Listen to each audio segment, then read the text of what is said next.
Um, oops. How you can use setting. Specifically, we're going to chat a little bit about climate, but setting generally, and creatures or monsters or indeed insects, such as the bugs of the sea, in your horror writing. Uh, so yeah, let's see if moving this to the next slide works. Is this gonna work? It did work. Okay. What is horror? Long joke about this, as you guys all know, because you're here. No real agreement on this one. A lot of writers at least agree on a work of fiction intended to produce a sensation of fear in a reader consistently throughout the work, and for that to be the main sensation, or the, as Edgar Allan Poe would put it, unity of impression. So if you haven't read Edgar Allan Poe's essay on why you should write short horror fiction, first of all, he's kind of biased. Secondly, he's not wrong. So, look that up, or somebody throw that in the chat or something. It's quite an easy essay to find. I think that's a good definition, except that we don't always know the intent of an author. In my case, I keep writing books that end up on horror lists, even though I didn't intend it to be horror. I don't actually read or watch much horror. It scares me very easily, in a way I don't find pleasant, and I know a lot of horror consumers do find it pleasant. Anyways, you can do it accidentally. So I don't know. Let's just use that one for today. We are going to go into Todorov now and talk about the three forms of horror as a genre. But this just kind of sets up what we're talking about later. We're talking about intent, right? So he said, there are three forms of horror as a genre. So there's the uncanny, where the end of the story contains elements of the supernatural, or events that seem to be unreal, impossible, or irrational, or events that follow the laws of rationality but are unbelievable. You can't believe them. They're disturbing or unusual, or shocking or unexpected. So the viewer or the reader has an opportunity to explain them in their own way. Hang on, I'm seeing that there's like stuff in chat, and I can't actually see the chat. One sec. I'm gonna drag that over to my desktop. Is this working? Oh yeah, definitely post the essay. Yeah. So, one example would be sort of like, any movies that sort of overlap with the genre of like science fiction, or like Nightmare or Psycho or something like that. Extraterrestrials can be inhuman, but they're not unnatural, right? Like they kind of represent the boundaries of human knowledge. The next, he said, was the marvelous. So, I have another person here. Seemingly irrational and incomprehensible phenomena can be explained only by accepting the second layer of reality, the supernatural, while the story lasts. So, to explain the story, we have to accept the new laws of nature. So, his examples: vampires, werewolves, the living dead, demons. So that's the marvelous, as opposed to the uncanny. And then the fantastic does not allow us a clear explanation of the irrational. It offers us several alternatives. So the viewer or the reader can decide whether they will explain the phenomenon as the existence of the paranormal or as a hallucination of the main protagonist. So this is more things like the movie of The Shining, for instance, less so the book, where The Shining is actually like on page, or like Cat People. You've got doubts, hesitation, uncertainty, tension between the natural and the supernatural alternative. I think a lot of my stuff kind of falls into sort of 2 and 3. Just because I happen to like goofing off with the second layer of reality, as it's called. So when we are thinking about our settings, think about how we can use the setting to fall into one of these categories. Think about what we could lean into to use it as horror. And next one, and in what subgenre you're working in. I just put another note here: ongoing discourse about what counts as a subgenre. And you guys are all really familiar with these, so I'm not going to go into them. I pulled most of these out of Tim Waggoner's book, Writing in the Dark, which I really recommend if you like writing horror, probably even if you like reading horror, I would say. And I read it when it first came out. it ended up being so popular that I guess he's produced now a workbook for writing in the dark, which I haven't bought yet, but I think I will, because the best thing about writing in the dark is that he has exercises, and they're all horror based exercises. Like, how do you make your work more horror? Um, how do you show that it's intentional? How do you get the effects that you want from it? And how do you kind of align with the subgenre that you're working in? Or how do you subvert or twist or overturn the subgenre, which is really pretty good. So we know most of these, supernatural, there's an element of magic, ghosts, cursed objects, bugs, I don't know, which is, psychological.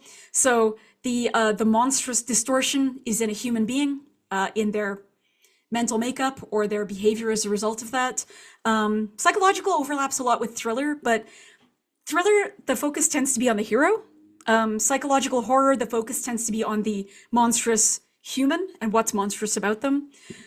Realistic overlaps with psychological, the focus is on behavior rather than motivation. So they're doing evil things, but the text is not going to linger on why. Tim Wagner's example was Jack Ketchum books, which I haven't read, but I can see it. They sound scary. I don't know. Quiet horror, more vague. Subtlety, suggestion, chills and shudders, things like M.R. James.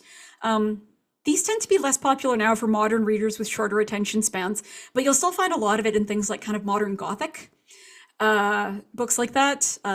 Extreme, blood, guts, savagery, cruelty, torture. Literary art house focuses on language and character as much as plot. It may explore innovative narrative structures and techniques. Tim's examples were Peter Straub and Elizabeth Hand, who I keep mistaking for Elizabeth Bear, because apparently my brain is like, oh, well, it's an Elizabeth, and their last name is 4 letters. Thanks, brain. Useless.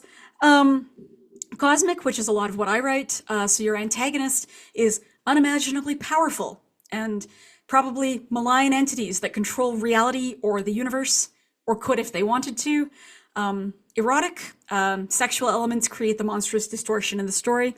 This often overlaps with extreme. Body horror, again, often overlaps with other types. I would almost argue that body horror you could look at as a tool or a trope rather than a genre. So things like kind of what we're talking about today, right? So illness, injury, deformity, mutilation, transformation, whether that's chosen or forced or coerced, mystical, physical, surgical, parasitism, changes to the body, and usually loss of autonomy are what kind of evoke the fear in characters and therefore in viewers. Surreal, a little bit more vague. The cause and effect aren't as clear, so perception of reality itself, kind of malleable, uncertain, untrustworthy. The untrustworthiness is where the fear is coming from. Things like Junji Ito or David Lynch. And I kind of threw in a bunch that aren't in Tim's book, so like creature horror, Gothic, apocalyptic, survival, folk, religious cult. So again, what we want to keep in mind today is what is the effect of highlighting your setting or highlighting, climate or disaster, or animals or bugs or creatures in your subgenre? How can you make it fit in with the rest of the story? How can you use it as part of the plot and use it to create horror specifically from the horror tropes that a reader will be expecting?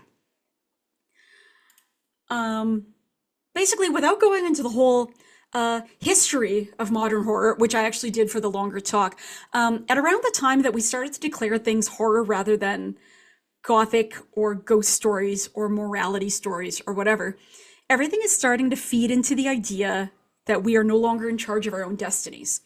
We're fooling ourselves if we think we are. Our humanity or our intelligence, our free will, our decisions, whatever, are either meaningless or under the control of something much bigger than us. So government, war, nature, history, and it's futile to fight it. And the futility is what's scary. So this is why modern horror tends to very, very often be about the loss of autonomy and character agency as the source of the horror. We don't like losing control of our bodies, choices, or options in an effort simply to survive. So you can see how this really feeds into things like climate horror or disaster horror. You know, you can't control climate. You can't control the weather. You can't control bugs or creatures or things like, infection or parasitism. You can try to fight back against some of it, but the whole point of horror should be that you're going to have to decide what you trade off in order to survive the story. And that may be things like your fellow characters. It may be your humanity. It may be your rationality. It may be your morals. It may be your standards. You may transform into something that you never expected to become in a horror story simply to survive. So horror ends up kind of being about confronting death because the desire to escape death is constant. Some subgenres are less preoccupied with presenting the reader with it, or some present the death as metaphorical. In horror, it's usually literal. Facing the ghosts of the past. Did you cause this? In a lot of, I guess, what we would call climate horror books, or books that were just written to be sort of eco-fiction, but people class them under horror. It's that we caused it. The ghost of the past is our past actions coming back to destroy the environment. Think things like J.G. Ballard, The Drowned World, that kind of thing. This was our doing, and now we are reaping the consequences, and we cannot escape it because we've set it up so there's nowhere to escape to. And not really permitting the reader to look away, but also perpetuating a view of morality. Whether we think we are doing that or not, that's always present in a horror story. We have to kind of show the reason this is horror is because we've declared some things acceptable and some things unacceptable. And whatever is unacceptable needs to be happening in the book so that it can signal to the reader, yes, panicking, chopping someone up and eating them, kind of unacceptable. That's a view of morality that should be causing fear because now you see the loss. It's really about pushing the readers, if not the characters, let's say both, into kind of a smaller and smaller box of choice and agency, like we just talked about, until all the doors of escape are closed and we're really left with ourselves. The characters are left with themselves. At that point, they should be feeling they are dead, because what is death except the loss of those things, yourself, your autonomy, your identity, your ability, or the loss of hope of achieving those things. So, it's horror is really about honesty. And I think that is what bothers people about what we're calling, eco-fiction or climate horror. My 2021 book, The Annual Migration of Clouds, ended up filed under so many horror lists. And I was like, oh, well, that must be because of the terrible fungal disease that can disable or kill you. And people were generally like, no, it's because it's about the end of the world. Well, it's really not. The end of the world in that book happened 60 or 70 years before. Now it's kind of the great rebuilding. The horror comes from people not wanting to think about it and not thinking that they would have any say in it if this happened to them. So it's going to sound very, sort of Western upper middle class industrialized, but what people found horrifying about that book is the loss of the lifestyle they are currently living. I laugh, but if people consider that horror, they are allowed to consider that horror. Again, because it's about honesty. It's the genre in which everything might be fiction except the great truth of life, which is that we will all die, the things we love will die, the people we love will die, and we cannot escape it. So it kind of shows us how the intellect fails. It shows us that we're thinking of ourselves as rational and intellectual beings, even though we are not. It shows us, and again, Clouds is an example, it shows us how we live currently in an infrastructure of kind of safety and rationality and control, and how we think we will respond when we slip through the cracks, Oh, I would just do this if the world ended. I would just do this, versus how we do respond. So I think what I said in the chat when I first gave this talk was, horror is not about rationality, it's about glands, not neurons. Like, that's your big takeaway there. So this kind of is the basis of how we can employ our setting and creatures or bugs. Again, the lack of control impinging directly on character autonomy and how that causes fear or panic or paralysis or betrayal or whatever people choose to do to each other. In my recent story, Hunted to Extinction, which is in an anthology that's coming out in, oh my God, 5 days? 5 days. There is a literal polar vortex, but it may also be supernatural, because the story that this story is based on is The Stand, in which we know that the Dark Man can cause things like storms. Here he's possibly causing a polar vortex, but you can't control the weather. And it can hurt you. And there's nothing you can do about it. You control your response to it to a point. But then once you get pushed past that point, you are in horror rather than adventure. And then same with things like creatures or bugs or animals. You can fight them, but you can't reason with them. You can't control them. And, ditto horror. Fear is about being unable to modulate your own response. And the statistic I always have to bring up here is one that I learned from looking at, and it may not be the same in North America, but the statistic from England in the 90s was upwards of 10%, I think it was 10.8%, something like that. 10% of car crashes are caused by an insect in the car, usually a wasp or a bee. I had no idea it was that high. Like, a bee gets in the car and people literally die.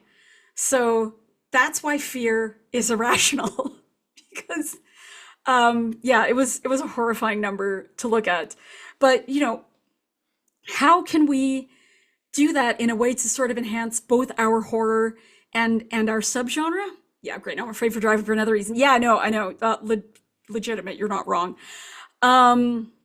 When I talked about this in HalCon in 2022, my exercise was, think of fears right now that are current. They don't just have to be death. They could be specific to your life, your culture, your experience, things you've seen on the news, whatever. So their list started off with AI, like real AI, AGI, too much like a god, probably won't care about humans. The deep ocean, I think because we were in Halifax, several people put their hand up and they were like, fuck the ocean, which legit. Space, still. Government conspiracies. So governments are like corporations. We treat them like a person, but they're not a person. We can't reason with them. We can't understand them. We can't control them. Big tech generally, several people said, tech companies, technology itself, surveillance society, cults. What else do we have? Nuclear war, bioweapon attacks. So their war is still a fear. Someone in the back just screamed out, "It's a quantum!" So we had to ask him to explain, and he said, particle colliders are getting too big. So several of us nodded. I was like, I really can't argue with that. Magic, a couple of people said magic. Supernovas, solar flares, black holes. A girl in the front said, whatever happened in the core. And I was like, well, okay, I'll just put that on there. Some people said the dark web. So I actually love the core. So this is unfair, but it's a valid fear, right? It's the end of the world. And again, we're seeing things that we can fight if we want, but what makes it horror is that we are not in control of it. And all of these things can be used in our stories to great effect. Okay, I live near a Fermilab. Are you worried about the particles and how fast they are accelerating, or what else the particles are doing? Discuss. Because I kind of want to live by a particle accelerator. So other things to steal and use, when you kind of look at horror tropes, I probably don't need to go through all of these, but we're kind of going to think about how climate or setting can apply to a lot of these. So, the old world encroaching on the new, the haunted setting of a town or a city. For example, 28 Days Later, the horror of that empty city, the visual impact of that almost cannot be overstated. It is inherently frightening to see London empty, right? Taking the hero from high to low, our average hero stumbles into the terrifying phenomenon. We can make the fall more tragic by starting them much, much higher. They're on top of the world. at the start of the story. Where they start to really fall, that makes it horror again, rather than adventure. Other fears that spin off death, anything where we might say the climate or the setting, or bugs or animals or infections or parasites, or the irrational or the natural, being eaten, being defiled, alive or dead, as we've discussed, being changed, transformed, parasitized, being assaulted or tortured, being enslaved, imprisoned, trapped. So a lot of climate horror stories really lean into that one, being imprisoned or trapped. Think of things like The Road. If you stray from the road, you will be kidnapped by cannibals. Or anything where they're like, the seas are rising. We have to live on this island. We have to live in this high rise. We have to live somewhere where we can't get away, because if we do, we'll drown. That kind of thing. Losing one's sanity or being perceived as such. Particularly for what we're talking about today, I would say devolving is kind of the big fear, losing your status, even if you don't know what your status is. Alive to dead is the big one. But horror is about being reduced in other ways, to an animal, to a machine. In real horror, you cannot be elevated. Only the antagonist can. So this is the lesson that we kind of always want to put in our story. We will never transcend death. Here is a story about how we are not doing that. Fear of the other, how does that look these days? Your internal opponent, the ghost. So the actions of the past, the ancient house that you bought that turns out to be full of giant spiders. The graveyard that you dug up that is now giving you a deadly fungal disease in your lungs. The goats that you let loose on your land, and now it's been desertified and you are dying of thirst. Something like that. Or the external horror, the monster. So again, this could be things like megastorms. This could be the spiders themselves. In the best stories, these are connected. So this is why the horror antagonist is usually the double, symbolic if not literal. Good example, the fall of the House of Usher. You've got your internal opponents, you've got your external opponents. Changing or highlighting the ally or the mentor figure. That often happens a lot in horror. The rational character, the scientist, the skeptic, the person who represents the world of safety and structure and rationality and nice weather and bugs that are not in our house. That represents the skepticism of the reader. So when their rationality is shaken or when the rational character is killed, the reader can't really justify their own denial after that. The idea of crossing the barrier to the forbidden. So the barrier is supposed to keep the monster out. It must fail for horror to work. And this works really, really well for things like climate horror, because our barrier is mental. And we've spent years basically telling ourselves that it was okay to keep doing what we're doing until we can't go back. And now, despite our desire to control what's happening, we still can't. The plan in horror, too, is almost always reactive after a certain point rather than proactive. It would only be proactive if the antagonist could be predicted. And what we're talking about today is the complete unpredictability of the antagonists in our stories. So they're not just plot dressing. They are there and they are the way they are. Otherwise, you kind of don't have a story. I'm going to skip a bunch of these because there's like 4,000. Definitely, we should be thinking about climate, setting, bugs, monsters, attacks from within and without based on deception, as well as actual action. Really important for horror.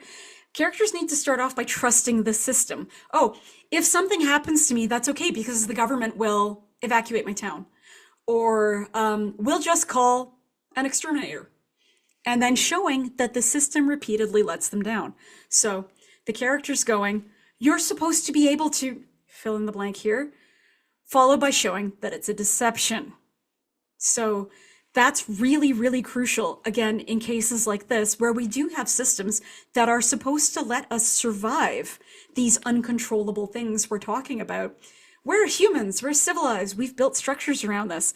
So things like fake allies or fake help, um, con men, grifters.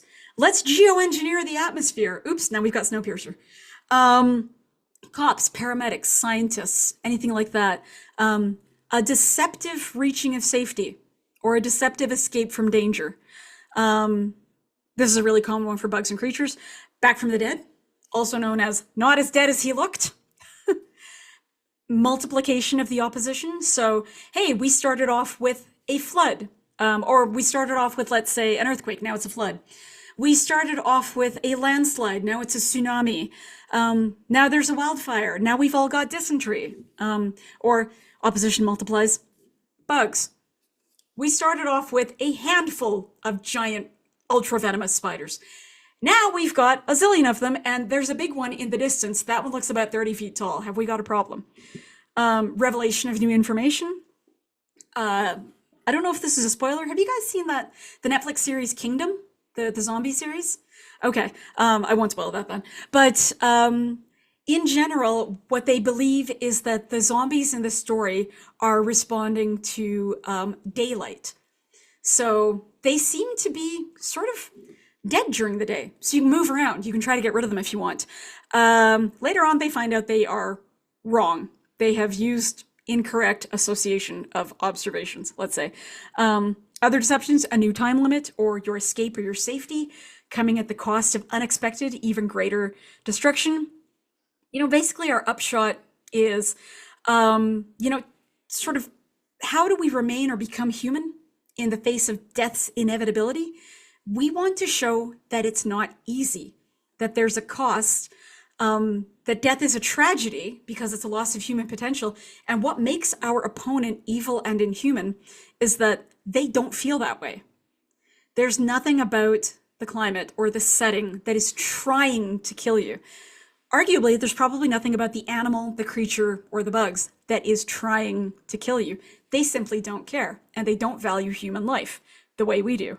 So, that is terrible. We should believe that's terrible. Kind of last big thought, I guess, is probably more relevant for today, but this was part of my earlier talk. How do we play up the strengths of horror in other media? So it's kind of worth considering the aspects of form that can add to or highlight or emphasize or de-emphasize the horror of your project.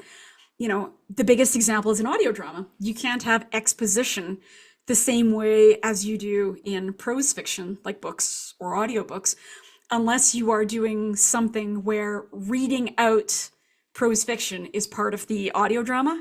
But if you have something that's more like a radio play, you can't have things like paragraphs of descriptive language for the setting, the characters, the premise, the context, the villains. Everything has to be described through dialogue. So it becomes kind of, how can you best use the dialogue and the abilities of the voice actors and hopefully the very different characters in your pieces to express the horror elements we've talked about? Do people need to begin to describe what they're seeing? Oh God, this valley is, maybe they trail off into a scream. Maybe they're unable to speak. Would it help to have one character frantically try to warn people and then be dismissed by everybody? Or, can you use sound effects or silence to express encounters with the monster? Does somebody open a door and then cry out and then there's suddenly a sound of water? Oh shoot, this building that we thought was safe was flooded. Something like that. Or, I don't hear anything, but there's clearly skittering noises in the background, that sort of thing. Whereas in games, TTRPGs, interactive fiction, video games, the player is drawn in and has to be part of the story, as opposed to experiencing it through the filter of writing, which is one way. How to ensure that they have a really terrifying time of things? Use the game mechanics that you can use to control their choices and make them feel powerless, small, out of control. Make sure they feel misled. Perhaps tempt them to join a cult or a group that promises safety against these uncontrollable antagonists. Withhold information. Make people make decisions based on incomplete or false information. Games have a lot of possibilities to evoke horror, and I think that's why there's so many horror games, as opposed to things like audio drama, which should be easier. But leaning into a game mechanic or choice structure in which the player feels existentially threatened and which they're scrambling for control and decision points is a great challenge. And that's like exactly what we're talking about today. And of course, there's a lot of movies and TV shows out there, and comics and manga, in which the visual aspect of what we're talking about is emphasized. So that's easier for what we're talking about. You know, you can show that something is desert now where it used to be green. You can show the dried up well. Whatever. You know, for creatures, monsters, you can show that a lot of different ways. Maybe it's the blood and the gore that makes us uncomfortable. Maybe it's the depictions of suffering or torture. Or again, because we can use sound effects again, maybe it comes from the viewer seeing or hearing things that are like wrong or misleading or differ from scene to scene, which is disorienting and scary. And of course, leaning into the fact that, again, we can't help our characters. We're watching them lose their agency and autonomy in a way that links to our other senses. So, you know, the choice for the creator of visual media is, how do you want to treat that? How do you want to link that to the subgenre that you're working with? How do you want to present your antagonist, even if it's not alive, even if it's structural? Things like, the government left me to die, you know, during this wildfire or something. How do you want to show that? Do you want to evoke disgust or revulsion or just confusion, disorientation, wrongness, the uncanny, betrayal? Is it more horrifying to have characters encounter the mountain of spiders and their dripping fangs with the venom? Or is it more horrifying to have them encounter a pile of spider munched bones? You know, it's up to you, totally up to you and what serves the story. So, big takeaway for what we're talking about today. We platform what the hero fears, not what they desire. We never elevate our hero, we only reduce or devolve them. They're doomed to repeat the mistakes of the past. That's why they're in a horror book. Sorry. We're constantly asking ourselves whether we're writing a game or a story or a book or a movie. How do we remain or become human in the face of death's inevitability? And the answer should be not easily. We should not be pulling our punches. This is not the place to do it, not in horror. Time to chat.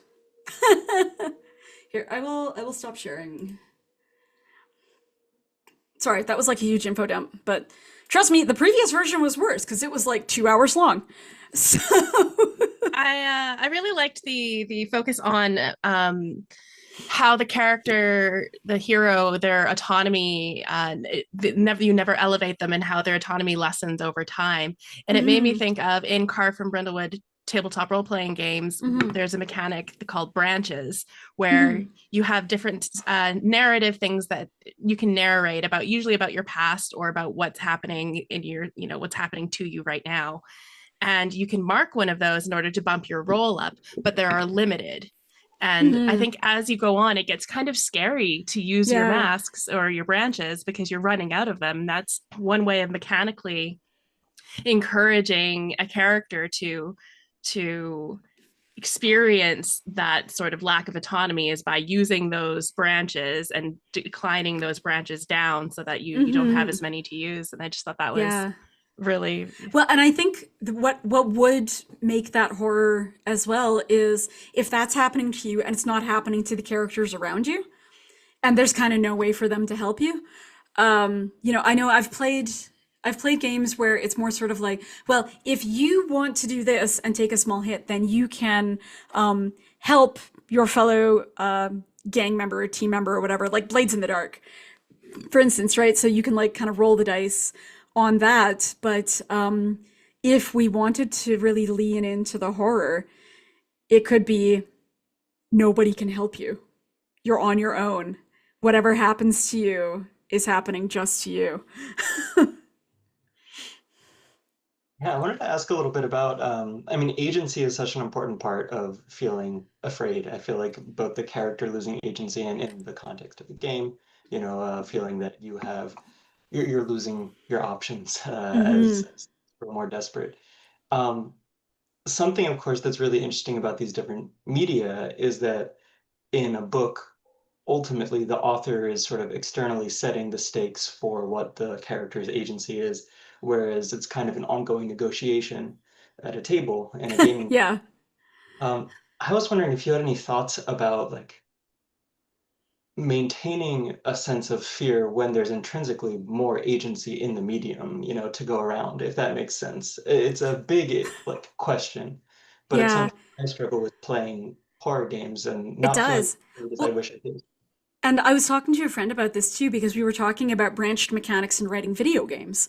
And I think this is kind of very much up to the GM, because, when you're writing the video game, well, not for all of them, but for the one we were discussing, there's kind of the overarching story that you would like the players to experience. And then there's all kind of the side quests and stuff that, in theory, both prop up the main story, but also, if you're writing it carefully, have narrative kind of dead ends or limited choices that steer them back to the main story.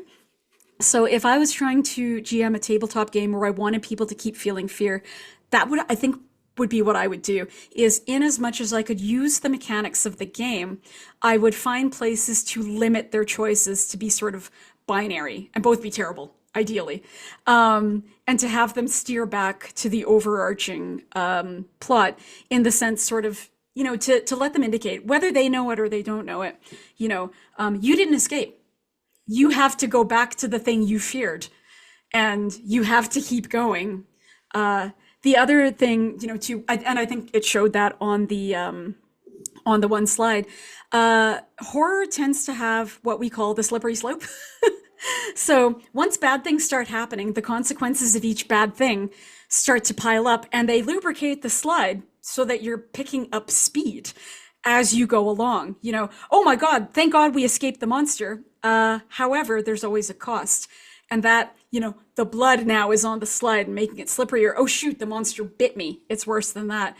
So that makes you slower to escape the next encounter, which, by the way, is worse. Now the next encounter, the person who's been bitten is moving a little slow. They can't climb, let's say, and the only way to escape is up. So that person gets killed. And now the other ones have paid a cost. So they've lost a character, and now they're stuck somewhere inaccessible with all the monsters at the bottom.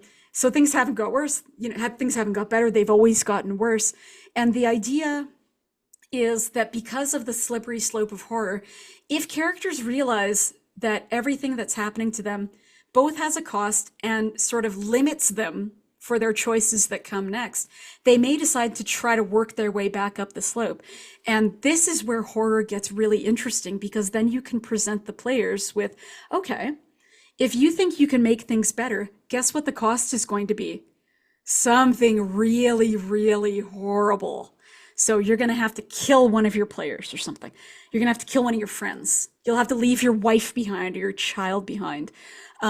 You'll have to sacrifice something. You'll have to go off alone, or you'll have to go off into a place that you know is dangerous. You think it's a reasonable cost to pay, because then you'll be able to head back up the slope towards safety and security.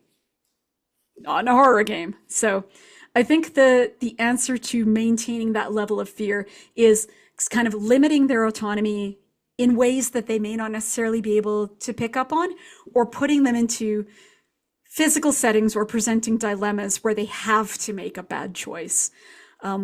Hopefully they know they're playing a horror game and not just an adventure game. But yeah, narrative steering. That's great. The idea of dangling the possibility of climbing back up the slippery slope, I think, is so important, because where is the fear if there's not a chance that it could Yeah. actually work out okay? Yeah, I Yeah, think and the randomness too. Like when I've played, not many, but like a few years ago, I remember playing a MR James themed horror game with a friend. And he had the whole. There were five of us, I think, four or five of us. He had the whole thing sort of set up from the start and what the scenario was supposed to look like and whatever. But the randomness actually made it more frightening, not less. Like having to roll a die, because you're like, oh God, like this. Maybe this will let me climb back up the slope, but you know that the next time you roll, you might slide down even further. They're like, not only are you now being chased by the monster, but you've just run directly into a bear trap and you're stuck. Next turn, you're like, wait, no, let me roll again. Like, That was a horrifying game. And we played it on Halloween too during the pandemic. So it was like, I have not spoken to another human being in like 6 months, and now my leg is stuck in a bear trap. Like, I don't need this.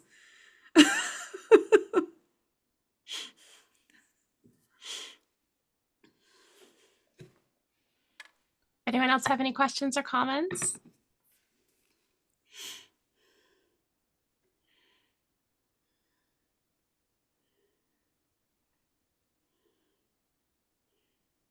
Got a quiet crew today. That's all right. Yeah. That's okay. Yeah. I had fun. I'm sure I could come up with something. There's a lot of really, really amazing concepts that I feel like you've floated in terms of like monster design as a reflection of both the characters and the setting. Mhm. How you toe the line between incomprehensibility and like you have to show enough that people are afraid, but not too much that it becomes, mundane. And how Mhm. you toe that line, I would be curious to hear about. Yeah, I think for me, a lot of it tends to be kind of what we talked about, which is the sort of environmental storytelling in certain scenes where does it feel more impactful to show the aftermath of something? Or does it, what did we just miss? Um, what are we going to assume happened here? And how confident do we feel in that assumption? And ideally, that should be kind of a level of terror based on uncertainty rather than conflict. So again, we're not showing the spiders falling on this crowd of 50 people and killing them to death and munching all the flesh off their bones. But we do turn the corner and see this glistening wet pile of freshly picked bones that still smells like blood, and the spider footprints in the mud look pretty fresh. So what I'm hoping at that point is the characters are like, not like, oh, how terrible, and take off their hat or whatever. They should be like, oh shit, like that, because what they've concluded is that the spiders are still kind of in the area. Um, I still have people occasionally emailing me about a scene in one of my books where you don't see anything. There isn't even any blood or anything like that. But there is a large area, inexplicably, with a bunch of tables that still have like food and drink on them, and a bunch of plastic chairs that have been knocked over, and a large stone pillar with a gigantically heavy chain on it, each link about as thick as someone's thigh, and at the bottom, the broken end of the chain. So I didn't even have a mental idea of what had escaped and killed everybody. I was just like, I think that would be visually interesting. I am putting it in there. But our characters stumble across it and they're like, we are just going to stumble right back out very, very slowly and not making any noise whatsoever. Because I think it can be very, very scary, especially in a horror, to not know what's happening and to not have a way to get that information. And I think it just causes people to like, instead of seeking out explanations, it just causes them to panic. I've definitely seen that in games. I mean, I've been that guy occasionally. They're like, "Would you like to keep going, with your torch or whatever, and see what the scroll says, or would you like to leave?" I'm like, "Can I leave? Am I allowed to leave? I'm leaving." Of course, then you go outside, you get kidnapped by pirates or whatever. But yeah, so the idea of that kind of confinement, of shrinking the box of safety around people, I think works just as well in games writing and video games writing as it does in fiction. So the box doesn't have to be literal, often does end up being literal, but like the comfort zone, the place where you are sort of guaranteed to have all your fingers and your toes and your sanity, that should keep shrinking with every choice that gets made or taken away from your characters, until the reader is finally like, oh god, this is horrible, like I can't look away, there's nowhere I can look for safety or security anymore. And again, ideally your horror author is like, yay.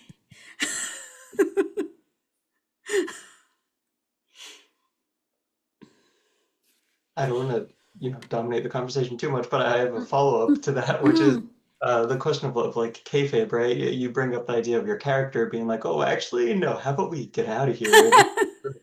Which of course is like classically the trope is the characters somehow never think to do.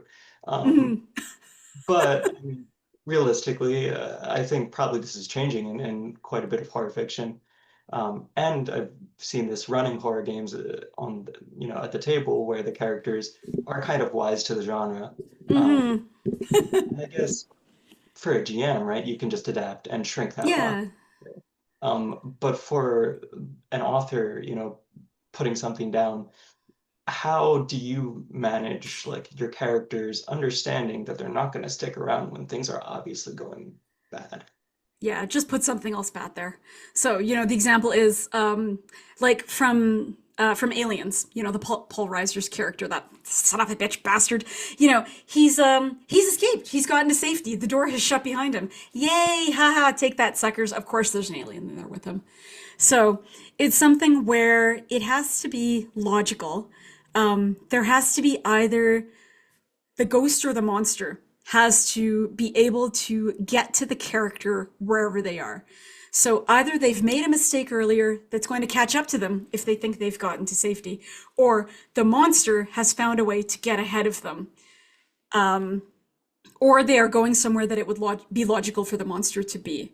So it still works in Aliens because we know that, I mean, frankly, there's more than one alien, but because we know they're getting around in the vents, and the crew doesn't know that yet. So that's how the alien is able to get through there. It's not unrealistic. It's not made up. It's explained later. And they've handily made the air vents big enough that a human being can get through those, and that means that a xenomorph can get through those. So the guy gets his comeuppance. But he gets it because he has betrayed and abandoned the others and tried to reach safety for himself. He doesn't get it because he's like running ahead of them, like, don't worry, I'll save the day, because that's not how horror works.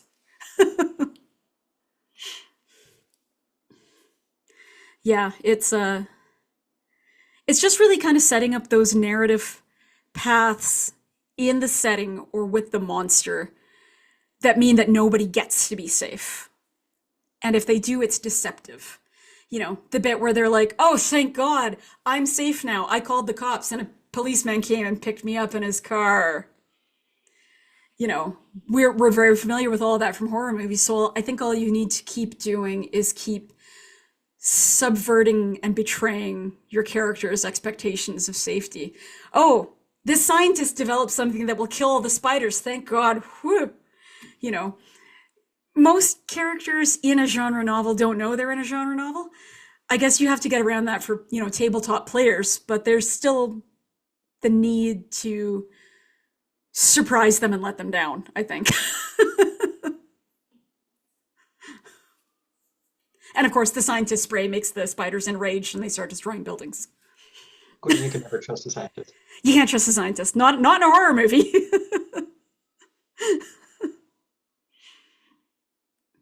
Yeah, again, because they represent safety, security, predictability, the infrastructure and civilization of the world that we have to leave because we are now in a horror movie.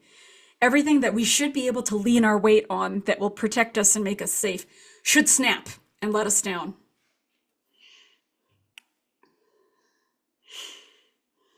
I promise I'm not a monster. I just write monster stories occasionally.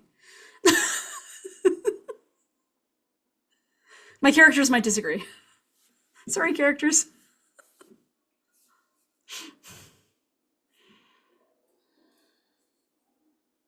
All right, if that's what we've got all for questions, just want to say thank you so much, Premee, for being here. This has been Thank you for inviting me. a real It's delight. so fun. Yeah. If anyone wants to hang out later and chat about horror in the Discord, I will be around. Except I don't think I got a Discord invite, but I'll be around anyway because I'm getting one later. I'll resend it to you. Yeah, we'll figure Okay. that out.